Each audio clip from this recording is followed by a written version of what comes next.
Hello all, my name's Shields, and today I'm just doing a little bit of a discussion video about the games that are on my gaming shelf and other gaming materials. This is just sort of like a benchmark of where I'm at in the hobby and just me talking a little bit about my tabletop gaming experience. So without further ado, so the first game I want to talk about here is Basic Fantasy. This is the first classic styled RPG that I picked up. Um, it plays very well. It's very simple. One thing about this game, it's easy to learn, but very, very hard to master. Much like with other old school role playing games, you will lose many characters. At level 1, you will die many times over and over and over again until you get a hold of searching for traps, moving along carefully, learning how to survive in the miniatures combat side of things. Um, this is kind of like an updated version of uh, the basic edition D&D. So a lot of the rules are pulled right from that basic edition, but you have some modern like quality of life changes. So for example, one of those main things is ascending armor class, and what that is basically whenever you are at that point wearing a piece of armor, your armor class will raise, and you have to roll a dice and equal the number higher to hit. Opposed to like the older or the original BX system where it was the opposite of that. Your armor class went down, the better quality armor that you had. The equipment list is pretty good. You have a lot of items to work with from the perspective of a dungeon master and a player.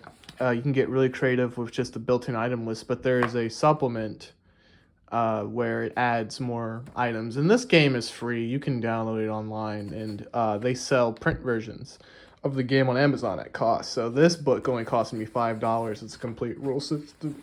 It's got your monsters, random encounters, all of that. And like I said, I played the absolute hell out of this game. I was addicted to it, and I've played several campaigns of it. Um, Also, use this game to learn how to play solo.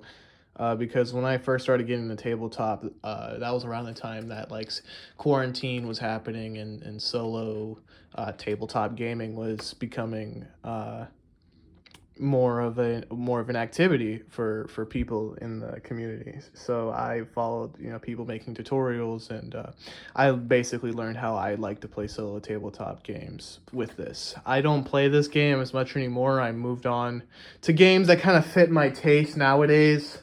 But I absolutely love this system, and I would say it holds the number one contender spot for my favorite game, and I'm gonna get to that favorite game in just a moment. The game that is qualifying for that contender spot is White Box, which just happens to be the second RPG I got into. I love this system. This system is perfect. And I will argue this is the perfect role-playing game if you like old school D&D, and I'll get into that in just a second. This is once again an updated version of original D&D, which is also kind of a hack of a game named Swords and Wizardry, which in itself is an updated version of first edition rules. This it's a small game, it's just like what is that, maybe 130 pages, but I read through the entire rules in one sitting. I was able to understand everything. The two main dice that you need are a d20 and a d6, which that makes everything much simpler for people playing solo or in group. It all makes sense. Like it's a cohesive game system. Like it's hard to explain. Like nothing really feels out of place. Everything kind of flows well into the next. Characters are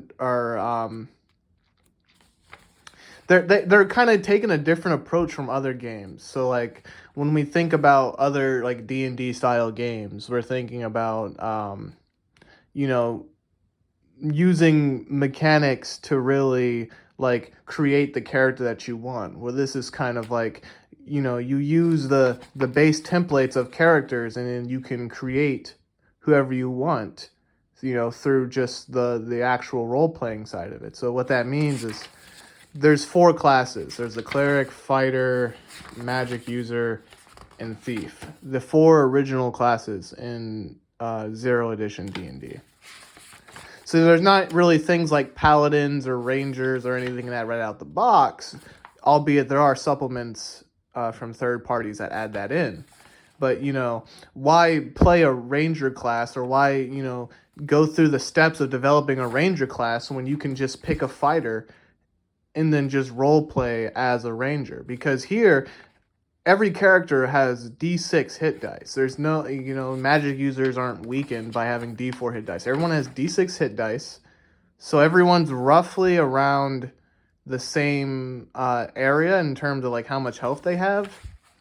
But it's the powers and the experience and everything that makes the difference, and then also the saving throw, which in this game, saving throws are just one number.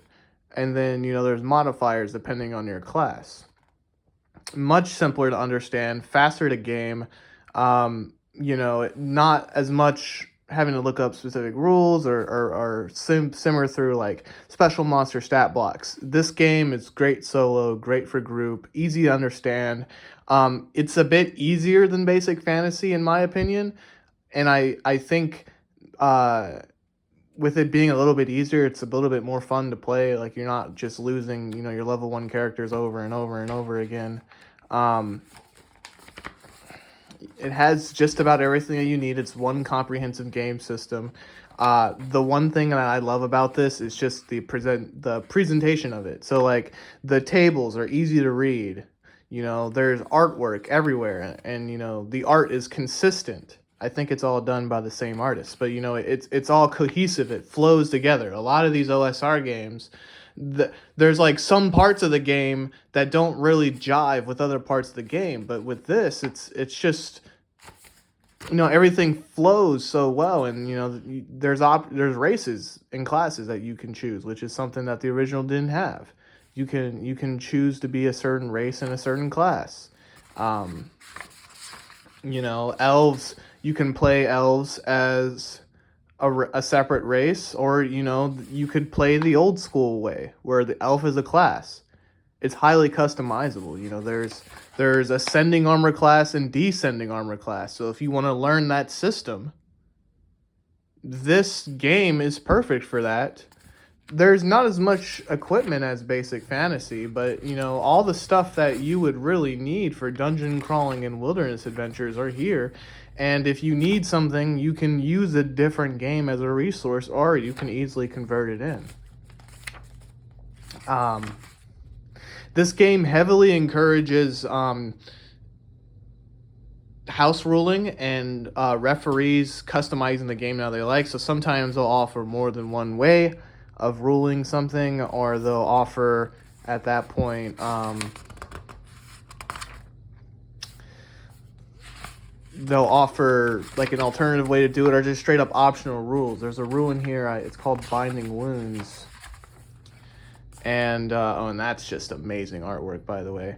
But in Binding Wounds, it's an optional rule, but it allows characters to heal after combat, which I think is a great mechanic for people just learning the game, or it makes things more fun for the players. It helps the players feel more powerful without like straight up changing the points value of their characters, and it makes the burden of having to brave through a dungeon more bearable. At that point, it's not as unfair. And I just absolutely love this system. I play this system, solo. I play it in a group whenever I can. I've ran campaigns with this book. I've taught my friends how to play role-playing games with these books. It's just an amazing, amazing game. $5 on Amazon, still shipped Prime. It's my favorite role-playing game, tied with Basic Fantasy, but they're more or less the same game. there's multiple different covers. So, you know, they're only $5. Why not grab a couple and pass them around the table so now everyone can look up the rules? It's very, I guess, gamer friendly at that point. I have the dragon cover too, but, you know, I guess I put that somewhere else. But yeah, White Box. Great, amazing game. I love this game to death, and I'm going to talk about kind of where I graduated from here. So this next game I saw on Kickstarter, and I kind of backed it on a whim, um, and forgot about it. And you know, eventually the Kickstarter ended and it came, and you know, I was pleasantly surprised by the quality of this product, and that's this Old School Essentials. I wanted to get closer to BX. But I also wanted to have the ability to really customize the game, you know, much like with White Box. And this is really great. This is a high quality, like, recreation of BX rules, Basic and Expert Edition. And it has two of these little, like, bookmarks right here, which are really great for, like, dividing things up. This in specific is really good to play. As you can see, there's inside covers right here that kind of gives like all the different tables. This is the advanced edition, which like this is at this point they took the BX rules and kind of took it in their own direction and you know, kind of made a new game that's very similar to BX, but also like different enough to kind of stand on its own. It's not just a rules emulator; it's its own like spiritual successor to the basic and expert rules. And you can debate the true spiritual successor of that, but I think advanced rules or Old School Essentials Advanced is a pretty good contender for that. There's, you know, you get all your basic stuff that came with BX, so you know what races class, you know, fighters, magic users, you know, dungeon procedures, wilderness procedures, all of that. But then you have all these optional rules where you can kind of make it play a little bit more like a basic fantasy, where you can separate race and class and all that, and then you can choose between, you know, which armor class style that you want, and how you want to do your hit dice and everything like that. It adds, you know, some of the classes that are shown later in D&D, and some of the races that are later shown in D&D, and it puts them in the BX, you know, sort of context. So I think it's great for homebrewing BX for sure. I kind of use it for that reason now, kind of just like a homebrew resource. If I ever wanted to add something from like 3rd edition, like you know, Castles and Crusades, or you know, 1st edition, I can pull it out of here without, you know, really having to worry about whether or not it's gonna fit in the grand scheme of like how BX was made. And you know, just excellent artwork right here. The artwork in this book is amazing and very evocative, and it gets your imagination going. And it kind of like it's a you know, it's like an updated way of how art was done back then. Like, it's still line art, you know, black and white line art, and then you got beautiful pieces like this. But you know, the technology that they use to put the artwork together, and the techniques used for the art, I mean, it's just, it blows the old school artwork out of the water, but also, you know, shows its respect. And I just absolutely love this system, and I would recommend it to anyone, really. I haven't played too much of exactly BX. I did a solo campaign, and I made sort of like a video about that on the channel. And then, you know, we used this to play Castle Amber, and I played that with Stone Axe Tabletop Gaming. You know, sadly, I haven't gotten as much use out of this specific book set that I would have liked, but I've got all the Kickstarter materials, and you know, maybe one day I'll be able to cook something up. But it's a great resource for home brewing BX or basic edition D&D, BECMI. You can even use it to kind of like convert some BX stuff into 0 edition if you'd like. But yeah, this is a great system. Like I said, I'd love to get more use out of it in the future. I'm not ready to depart with it just yet, just because I think I can get a little bit more use out of this specific system. And it just looks great personally on the shelf. But yeah, that's Old School Essentials Advanced. I highly recommend this one. So it was at this point I felt like I was ready for something a bit more advanced, if you catch my drift. And I got two things for that exactly. I got this guy for my birthday, the AD&D Dungeon Master's Guide, and I got that, you know, really as just to kind of get closer to the rules and kind of learn, um, you know, how AD&D was actually supposed to be played. And from my understanding, like, this is the game that everyone was trying so hard to interpret. Even to this day, there's people trying to interpret how this this game that was it's just colossal in scope, how it's meant to be ran and played. And there's discussions online all the time and different rules interpretations. So I bought this as just kind of a resource if I ever wanted to do the grand campaign, which I've gotten close to it. And I've definitely ran campaigns using, first edition D&D, but I wasn't playing it as close to the rules as I would have liked.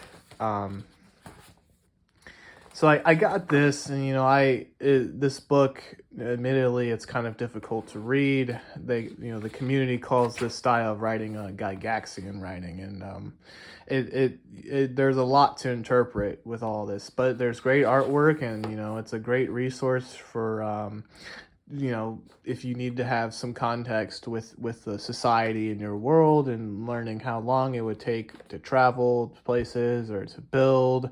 It kind of gives some ideas on, like, if you wanted to do encounters like in the air. It gives like some ideas if you wanted to do like miniatures. There's some solo materials in the back, which I was surprised to see. There's actually like a little blurb that was written by Gary Gygax with some advice on playing this game by yourself. And I've played this game solo, and I've played it, as in a group. And I just don't think it's really feasible for solo play. This game is very heavily faction based. Like, you're basically building armies, or at least that's how we played the game, and assaulting dungeons, and that's just so much to track when you're playing solo. The in-book dungeon generator is very dice roll heavy, and sometimes you feel like you're playing the dungeon generation game more than AD&D. So it might be smarter at that point to maybe take pre-generated maps with some random encounter tables and do it that way. Even in the artwork, it's shown like there's always like a group of individuals fighting, and when you try to play solo, I mean, you'll get stumped. I mean, the game will literally throw like 300 orcs at you as a random encounter.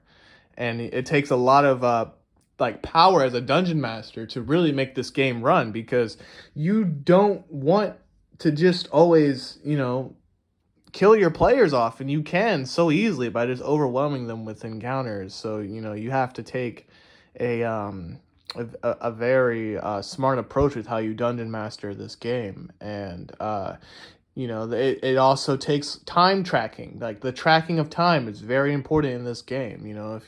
When we've played it that way, like, we've had characters. We've done map campaigns where we've had characters travel to different parts of the world, and we were just switching back and forth and having everything kept on the calendar. And my players absolutely loved it. And we play our map campaigns that way all the time, even though we may not be playing this specific system. There's a lot of material, and the modules tend to work really good in simpler versions of D&D with just minimal conversion. If you like army building and like faction building and settlement building, you're gonna love this game. It's just, you just gotta fight through that like initial first like dungeon delving stage of the game, where you're going in the dungeons, getting gold and getting XP and hiring hirelings and all of that. But like, take that time to just build relations with those lords and princes and princesses and wizards and clerics, and build those relations, so then that when you become a lord, you can ally with those other factions. And even, you know, we've had good versus evil campaigns where half the table were good guys, half the table were bad guys, and they were fighting and putting armies against each other, and that was really fun. So like, you can have a great time. This game is fun in group campaigns.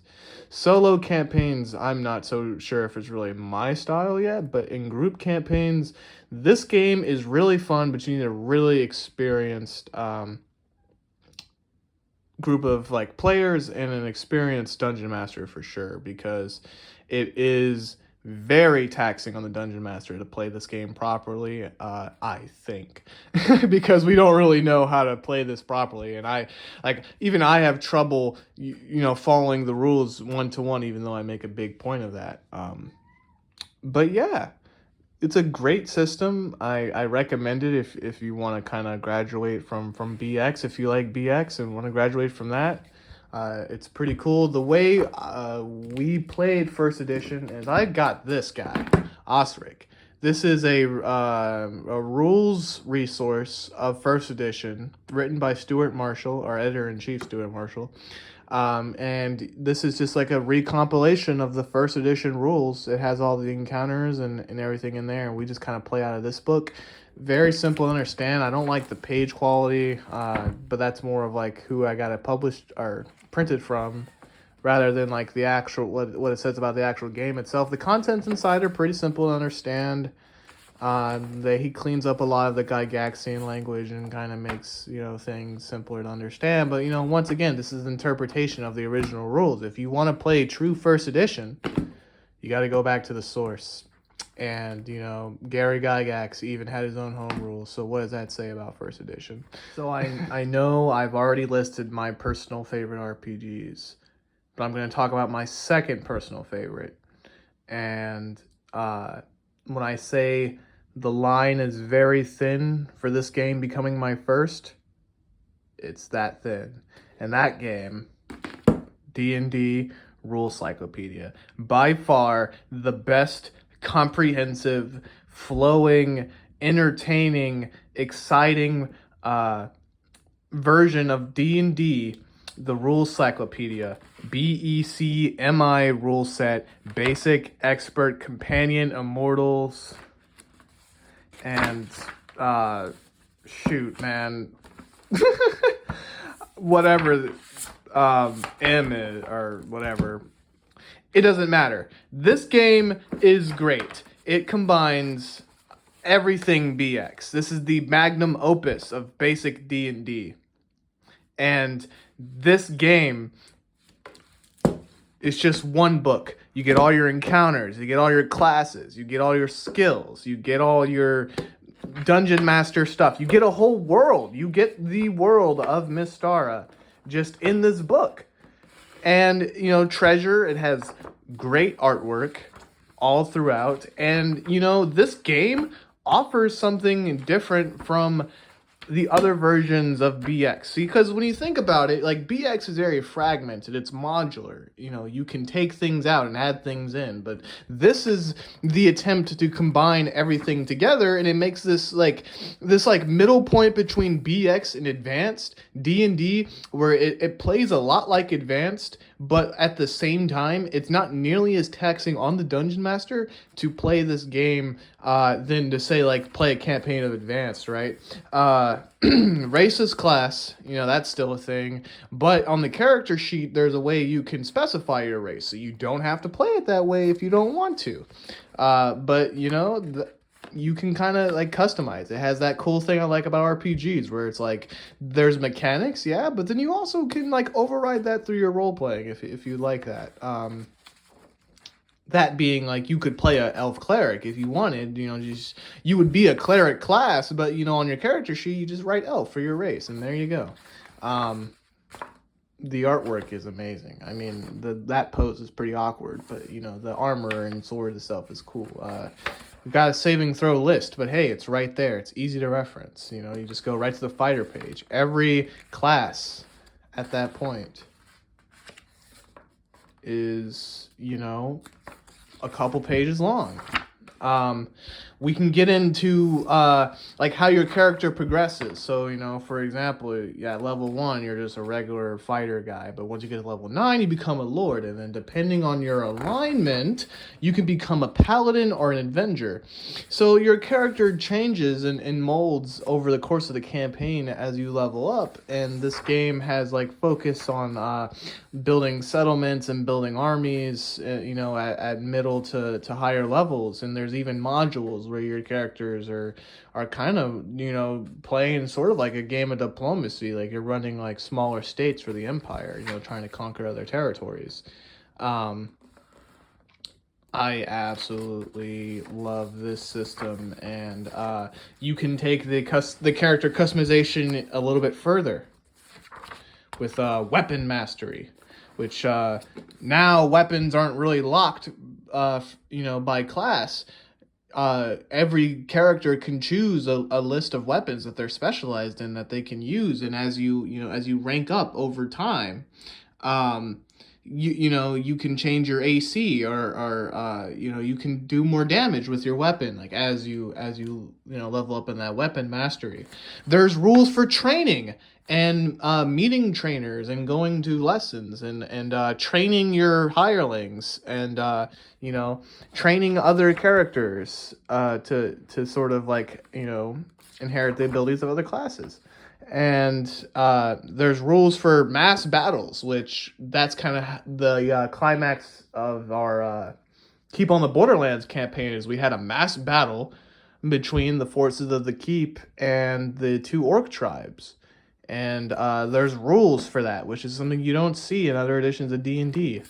Um, and that's simple to learn, and you know, with just some prep from the dungeon master, you can have mass battles. You know, there's rules for you know, traveling by sea, by air. I think there's even some things in the Underdark that they bring in here. And you know, it's just the fact that they fit this all into one book. And I mean, look at that, just amazing artwork.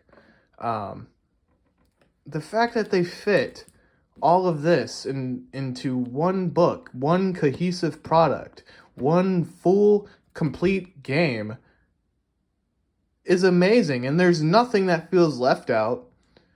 And there's nothing that feels like the game went too far in one direction. And this game is just great for group play. It's my favorite group game, honestly. This game is not as fun to play solo, in my opinion, just because, you know, there it is complicated at some points with having to keep track of like descending armor class, and you know, this game is pretty brutal to like one character parties. But you know, with some adjustments, I think it's totally doable. And you know, I love this game as a group. I've ran Keep on the Borderlands campaign with this book online, and you know, that's probably some of the most fun I've had playing D&D so far. And I just absolutely love this product. This game is only $23, I think, on DriveThruRPG, printed out. The printing is really great. The words on the page are very clear and easy to read. The pages are high quality. And, you know, this is just a, like, when you could tell when they were writing this game, like this is a game that was meant to actually be played. Some games can get kind of over encumbering with their rules, and it's, you know, you sit there and think like, did they actually intend for people to play this? This game feels like it was meant to be played, and it kind of it addresses all aspects and areas that people who play RPGs love, and there's something for everybody in this rule set. And you know, I love the rules so much. And this game kind of buried my obsession with OSR. I kind of finished buying OSR games and products once I hit this, and I'm like, you know, this is it. Like, this is my game. And you know, if I ever want to play old school D&D in a group, I definitely go to this. With some home brewing, I would play this game solo.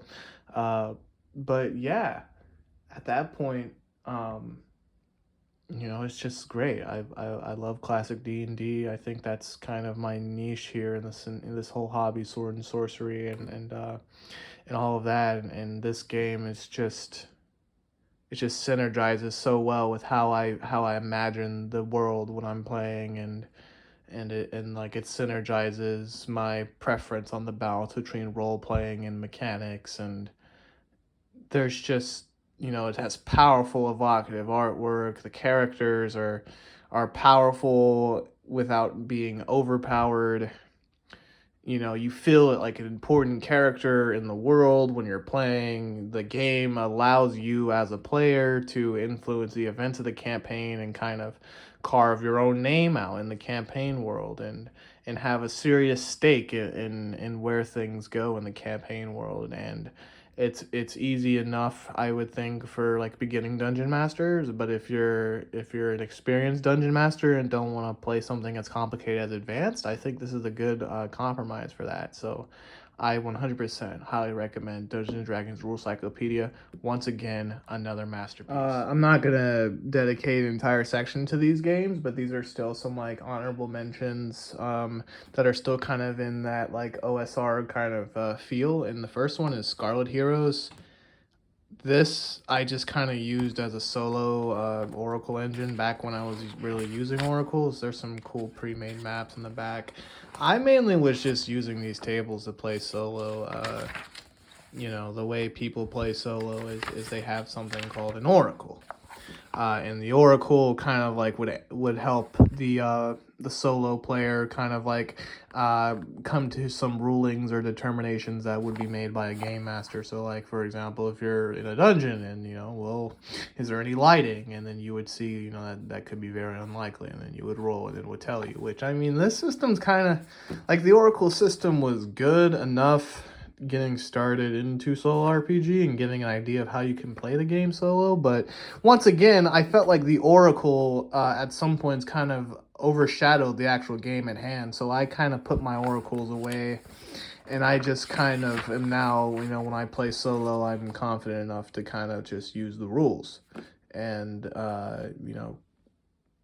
customize scenarios to my liking, and I kind of know like what I would want to keep a surprise, and what I would do best with kind of like pre-planning.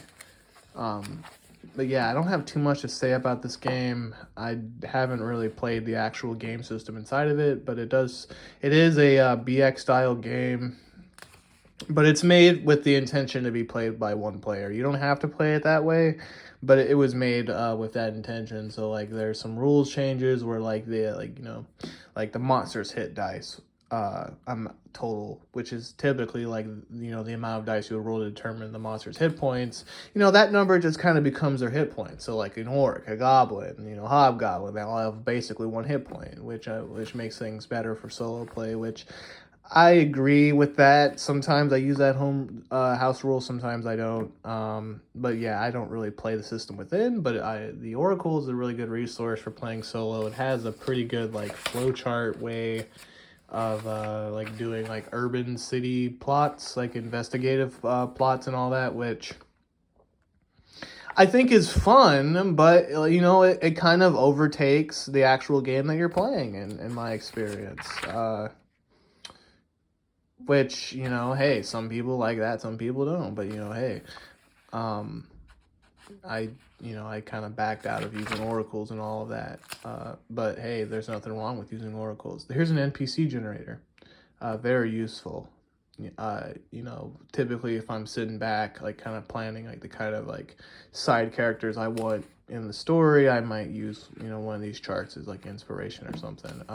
There's a setting in here too called the Red Tide, which kind of has like more of like a East Asian kind of feel, more than like the traditional like medieval European fantasy, which can be interesting. But I haven't really dived too deep into the system. So next up is Mutant Future, and I barely played this game. I don't know if it's because I just had a lack of interest in the genre, or if I just never got around to doing it.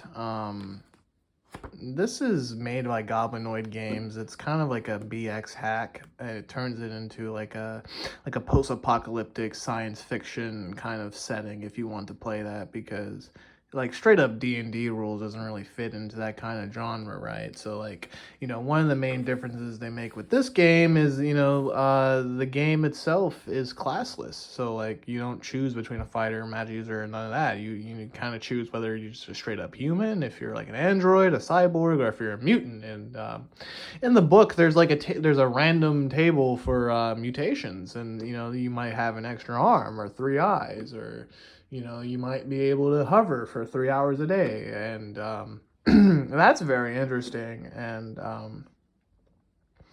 I think I'm gonna get rid of this game just because I haven't really played it, and I think I can use the space this game's taking up to put something that I would actually play more often. But I don't think any of the ideas in this book are necessarily bad. It's just, first of all, I don't really like. I wouldn't think science fiction role playing in terms of a D&D style game would really be all that enjoyable. If it might feel kind of like out of place the way I'm imagining things. But I do like this game. It's well written. It's easy to understand. The encounters are very interesting. Instead of going to dungeons, you're going into like abandoned missile silos, and you run into the situations where you're looking at like a console and you see, flashing buttons, and you don't know whether or not to press the red button or the blue button or the green button, which can be very fun scenarios to play through. I don't really have much to say about this game because I haven't really played it too much, but if this is something that you're into, I would definitely recommend it. It's a fairly new game, Pits and Perils. This kind of takes the attitude of Zero Edition D&D and kind of, takes it in a different direction. This game is kind of written more to kind of emulate wargaming rather than necessarily like an RPG, because as you may know, role-playing games are derivative of war game campaigns, and this game has an interesting concept in like kind of rules philosophy, which is 1-to-1 scale, which means one figure is one player. So like when we're thinking like in a scenario like this, like if this were to be a war game, like Tom would be this guy, Brandon would be that guy, Alex would be that guy. Instead of like Alex controlling all three of these guys and then Brandon's playing as the demon right there. Um, I haven't really played this game in a group or a co-op, so I wouldn't really know how like the 1-to-1 scale would work in that way. Um, because the NPCs themselves have like special lists and they're not necessarily player characters. Um, so I'm not sure how interesting it would be to play this, like sort of like a miniature skirmish slash RPG in a group. I think it would be fun because I actually love this game. I've played a solo campaign of it. It's some of the most fun I've had solo. I rolled up a single character, and that was like my main character, and I was going around to different towns recruiting like men-at-arms and fighting monsters and breaking comrades out of jail and everything, and that was really fun. I had this whole like like Law and Order system I put into the game, and I was kind of doing this like map campaign of like this small medieval county, and it was fun. Sadly, my mercenary group got decimated eventually, but I have a lot of fun with this game. I don't know if I would really recommend it to somebody who's not interested in doing more military style campaigns. Um, this has a very simple dice system. It's just roll 2d6. If you roll a 7 or higher, you pass. All the characters are basically can be written on, index cards. They've only got like 2 or 3 statistics. Um, would I call it the fantasy role-playing game? No. But I do think it's an interesting way to take OSR into a different direction rather than just straight up reproducing D&D. And I'm gonna play much more of this in the future. Now we're getting into a game I just absolutely love, and that's Advanced Fighting Fantasy. This is a completely different rule system from D&D or any of its derivatives. This is a 2d6 based game, and it's based off of the Fighting Fantasy game books, which allows you to play as characters in the story and roll dice for encounters and fight monsters and get treasure and all of that. And every book was like its own self-contained adventure. This is the attempt at taking the rules from the books and turning it into a full-fledged role-playing game, which is just amazing. And I think that this game more closely represents what people are looking for in fantasy RPGs nowadays, more than say the attitude taken with D&D. Just because in this system it's kind of more based on story and the individual characters and progressing as an individual character rather than progressing through your class. Um, there's plenty of pre-made characters and templates in the book, which makes it easy for players to just kind of pick out a template that they want and copy the stats from that, or they can go through the whole process of making their own character, which is a point buy system. You've got a handful of skills that you can use. Your main statistics are stamina and skill. Stamina is basically your hit points, and skill is sort of like the number you have to roll less of or equal to pass a skill check. And then your individual skills and talents will raise or lower that skill threshold and other modifiers too. So it's a very simple game to understand. At that point, there's a dungeon generator in here, there's a quest generator in here, there's supplements that add in wilderness and mass battles and army building and strongholds and all the stuff that you would find in D&D, but in this rule set. This game is simpler for people to understand. The characters are more powerful at the start, which, in my opinion, I think makes the game more fun than, D&D, where you're just kind of like sending your characters through a meat grinder until one eventually levels up to be your main character, which that game is fun too, don't get me wrong, but I think Finding Fantasy works really well for short campaigns or like one shots and stuff like that, and it works just great in solo campaigns. Because Finding Fantasy was made to work with one character, so when you play Advanced Finding Fantasy with one character, it's not so bad. I mean, you still have to use some strategy and be careful, and you might have to pick up a couple hirelings here and there. But when you're playing the game, it's much easier to progress in something like this than say AD&D playing that solo. So yeah, I love this game. I'm playing it group and solo at the moment. Don't have as much experience in this game that I would like to, but that's slowly growing. Now, next up are just a couple games that I thought would hit the spot for me, but, I was kind of wrong on the mark there. And the first game I want to talk about is Castles and Crusades, which might be surprising for you guys, since I'm such a nerd at D&D, but I got this game, and I thought I was going to like it a lot more than I actually do. Castles and Crusades is kind of like a hybrid between first edition D&D BX and third edition. So like you can think of it as like first edition D&D with some like third edition updates. So we're talking like ascending armor class and even like a couple feats and skills. The game is highly customizable, which I think is really cool. It runs off of something called the Siege engine, which just you'll have two basic target numbers for like any skill check really in the game, and that's a 12 or an 18, depending on whether or not the attribute you're trying to use for that skill test is a primary or a secondary attribute, and you choose all that at character creation. I feel like this game has a lot of good ideas, but and I mean it flows well together, but not as well as I would have hoped. There's a huge selection of races and classes, and they're all cool, but there's some classes that feel kind of unnecessary. So like, for example, there's a knight class, and that feels kind of unnecessary. Like the knight class is good at like boosting like fellow units and everything, which and with that, you would think that this is kind of more like an army game, but like, there is rules for mass combat, but not to like the level of detail as you would see in Rule Cyclopedia.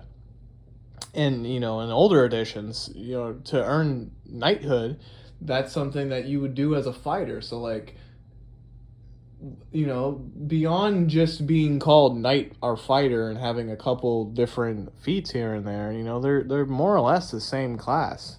And there's just that weird like thing that this game does, where it tries to turn every aspect of the game into a mechanic. And they simplify it with the siege engine, sure, but it just doesn't feel quite right when you put it all together. I'm currently running a Greyhawk map campaign of this system. We're having a lot of fun with it, but it's getting really taxing on me to try to run this game. We've got 4 players in our campaign, and it's a sandbox mapping campaign. And once you get into things like random encounters and generating treasures and all of that, and trying to run the game simultaneously alongside that, uh, and then factor in all the different like special rules and feats and all that monsters and players have, it's very taxing on me to try to run this game. I'd much prefer to run something like Old School Essentials Advanced, where it's basic D&D, simple rules, but you can, if you need something like Ascending Armor Class, you can have that.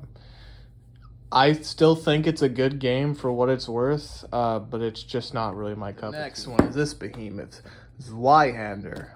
What can I say? I started getting into Warhammer Fantasy. Amazing setting.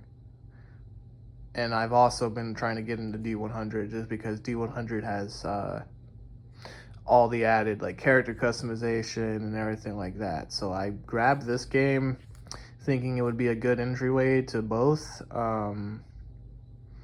But to be honest, I don't think D100 gaming is just my thing. Like, first of all, look how thick this book is. It's a huge, huge book.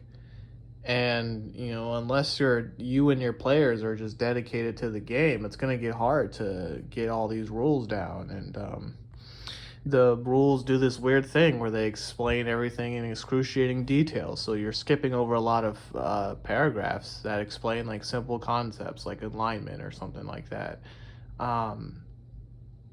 Which, I mean, that's not a problem in itself, but this game, I would assume, is made for experienced role players who would already know what the basics of role playing are. Wouldn't really need that detailed of explanation. What can I say positive? The artwork's pretty good inside.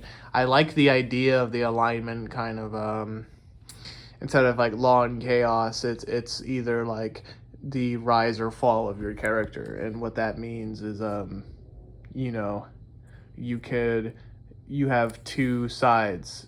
You could and you choose that randomly by rolling on a table. For example, your 2 alignments might be between pride or arrogance. Same difference, but like instead of like good or evil, it's like a good side of a personality or a bad side of a personality, and you kind of go up and down, and the level of like chaos infection and all that plays into that. This is a very narrative based game. It's not dungeon crawling. It's not really sandbox. It's not really survival. I mean, you can put all that stuff in there if you'd like, but this is definitely a like more of a narrative role playing kind of game. And it runs off a career system, which is different from classes. And as you continue in the campaign, you kind of go into like higher tiers of like characters. So you might start off as just like a watchman who becomes a hedge knight who becomes a full-on lord, something like that. The only thing is the tier 2 and tier 3 careers are more interesting to play than the first ones. And I mean, I don't think most people would want to play an RPG of like where you're fighting, monsters and dragons and gathering treasure, if that's your style of game, to start the game off as a farmer. I'd use this as a resource when I was trying to make my own little homebrews and all of that, but this game just doesn't really hit it for me. And I mean, I'm happy I tried it out just to know that maybe D100 games just aren't really my thing. But, hey, it does pretty well online, and there is a community for it. So, it might not be for me, but I think it's a pretty good game. These next 2 games are games I didn't play for too long, but I just had an absolute blast in. The first game, Star Wars D6. I am a huge Star Wars fan. This is the slipcover. It comes with the role-playing game and the source book. And what I really like about this system is it takes into context, we're fighting with blasters and we're using ships and vehicles and the force and all of that. And it kind of it takes that context and builds a system around it. So it doesn't play like D&D. It's a D6 system. But you instead of like building a character from the ground up, you choose from a list of templates, which could be like soldier or pilot or Jedi, droid, Wookiee, pilot, smuggler, all of that. And you have something called die code. So for your specific skills, you would roll a certain amount of dice, and you have to hit a target number in order to succeed. So like when we're thinking in terms of things like when you get into gunfights or whatever, what's cool is that you don't necessarily have the general thing where you move and take an action or blah blah blah. You can choose how many actions you take, and then at that point, as you take those actions, the amount of dice you're able to roll goes down. So you could just willy nilly fire a bunch of blaster shots, but as you keep firing that blaster, your skill is going to keep going down and down. Your likeliness of missing goes up and up. So this game is very like cover based. Explosives are very deadly. Getting shot sucks in this game. You're you get wounded and you bleed out and die pretty quickly in this game. Jedi are OP in this game, as they should be, because this is Star Wars. The source book adds in like profiles for Darth Vader and all the characters from the movies. So if you wanted to try to fight Vader or whatever, go ahead. We did a summer campaign of this where we had we designed like a homebrew planet in the Star Wars universe and kind of like mucked around in there and kind of did as we pleased. We kind of did like this nuclear fallout kind of styled game, but like in the Star Wars universe, and that was really fun. I'm not itching to play this game again, but if I ever come across likewise Star Wars fans who want to get into some tabletop, I'd be happy. The last game I'm going to talk about for today is Forbidden Lands. This game is great. I like it a lot. We did a small little campaign of it. It's another D6 system, but what's cool about it is, you have like different color-coded dice, and the dice would represent like your own player skill, along with like whatever item you're using and et cetera, et cetera. And you're looking to hit sixes, and if you don't roll a six, you can do a thing called push the roll, which means you can re-roll the dice that you missed. But I think if you fail on that, you get like a greater penalty. This game plays completely different from D&D. It's kind of more like an open world survival game, and it's huge. It comes with a big fold out hex map, and you can go wherever you want on the map, and then there's like a book in here that has a bunch of like encounters and little like blurbs of text you can read out to your players. It comes with a bunch of generators for dungeons and towns and everything like that. It's pretty fun. I just really haven't found my group for it yet. I'm going to keep this game around for a little bit longer just because I do want to dive back into it at some point. But, sort of right now it just kind of sits as a resource if I, want to figure out like what kind of encounters I want to put in my D&D. Also, another thing, I just want to show off a couple of my note binders. This is from Keep on the Borderlands, which was ran with Rule Cyclopedia. I had the original module, printed out and put into the binder at that point. Let's go ahead and close that guy up real quick. I started this campaign late last year. We used a couple different systems for it. Rule Cyclopedia has this cool like adventure record that I was using to track. We started this with White Box, and then I even homebrewed some things in there. This was my first attempt at kind of like the timekeeping, where I was just kind of going through every single day. I had to change the day because I kept retconning things. Retconning like where I want things to fit on the timeline of like the grander campaign world and everything. and I played this with about 3 different groups, but we moved from white box to rule cyclopedia to first edition AD&D. This is the wider campaign world, so let's see. I put the Caves of Chaos right here, and then I even expanded the map out to about 3 different kingdoms or something like that.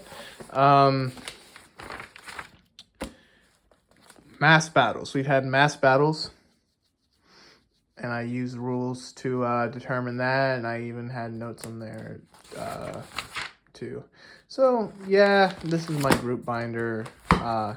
My next group game, I'm going to improve on taking notes. In the Castles and Crusades group, we're actually using Fantasy Grounds to keep notes and everything, and that's working out well. But the last thing, which to me is very special, is my solo binder. And this is about a year's worth of solo games in here. I have OSR Solo printed out and put in here. This is from Solo Dungeon Crawler, who's also on YouTube.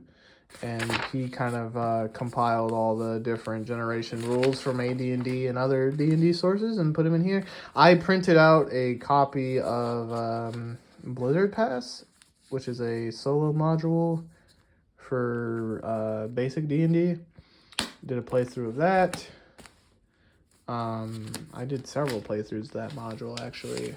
And yeah, this is just all of my notes for my solo games. Here's from a Zweihander solo.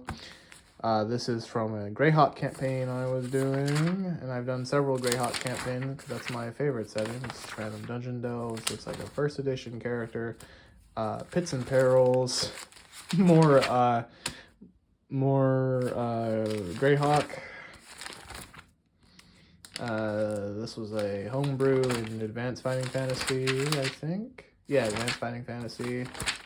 Castles and Crusades, Beyond the Borderlands. I visit these modules a lot when I play. This is like a mercenary group. I was experimenting, and like I said, this is how much blank page I've got, and I've filled this up. Like I said, it's about a year's worth of gaming in here.